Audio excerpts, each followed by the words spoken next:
Pizza Hut has launched a perfume in Canada that smells like freshly baked hand-tossed dough. The idea of a perfume originally started as a joke when Pizza Hut posted on Facebook asking fans what they would call the perfume if it actually existed. Another man was pushed to his death into the path of a subway train this week. Police have made arrests in both cases, but these crimes are frightening some subway riders. 2 police officers were shot to death in a grocery store parking lot in Topeka, Kansas last night. The officers are identified as Jeff Atherley and David Georgian. Police say the shooter, David Tiscarino, was sitting in his car when officers ordered him to get out. He then fired at the officers, killing them, and sped away. City Pond is Bryant Park's main attraction this time of year. Since 2005, people have been coming here to enjoy this winter wonderland that features free admission, skate rentals, and special events and activities. A perfect place for the holidays. The former babysitter of Sandy Hook Elementary School shooter Adam Lanza has come forward to share his impressions. Ryan Kraft said Lanza's mother told him to never turn his back on Adam when he babysat him as a child. Kraft was so affected by the shootings, he launched a fundraising campaign. It raised $53,000 in one day. The owner of this toy store on West 72nd Street is doing her part to help children affected by Sandy.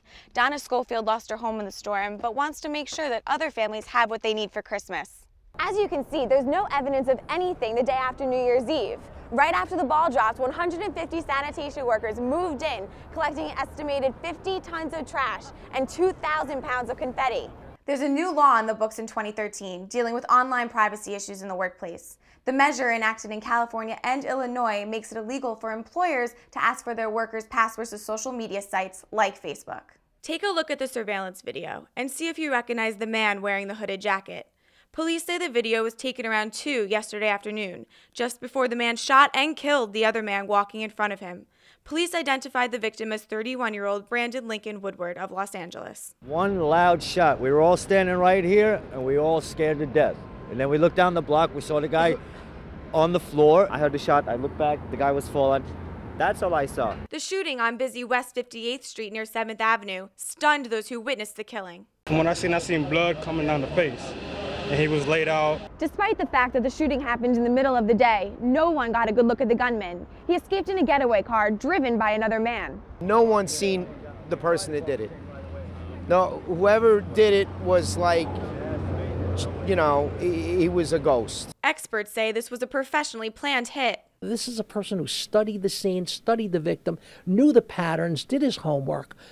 So in a sense, I'm not surprised that he wasn't caught. Police believe the 2 men did not know each other. It appears that he sees the shooter to the extent that if he knew him, he could have recognized him. There's no indication that he recognized him. The gunman was waiting in the car for 40 minutes for Woodward to show up.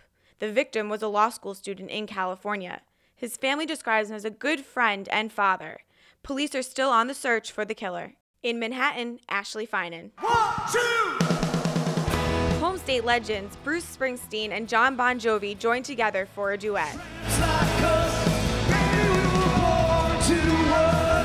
Kicking off the 12-12-12 Sandy Relief Concert. The event also brought an unusual collaboration from rock greats Eddie Vedder and Roger Waters.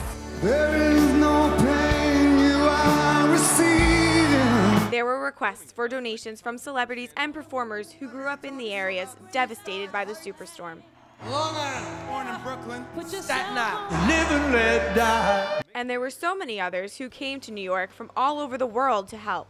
This has got to be the largest collection of old English musicians ever assembled in Madison Square Garden. 2 billion viewers could watch parts of the 6-hour extravaganza, the most widely distributed concert ever. Only the good die young. The performances came along with a toll-free number to make donations, and they poured in throughout the concert, which celebrated the people affected and the area itself.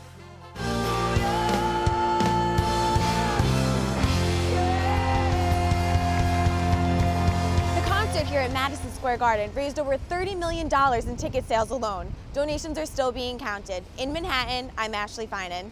A trailer carrying 2 circus elephants caught on fire in freezing Siberia this week. Their handler realized making the elephants run around the trailer wasn't enough to keep them from freezing to death. Resorting to the traditional Russian cure, their handler bought 2 cases of vodka from a nearby village and gave it to the elephants. The alcohol was enough to keep them warm until they were rescued.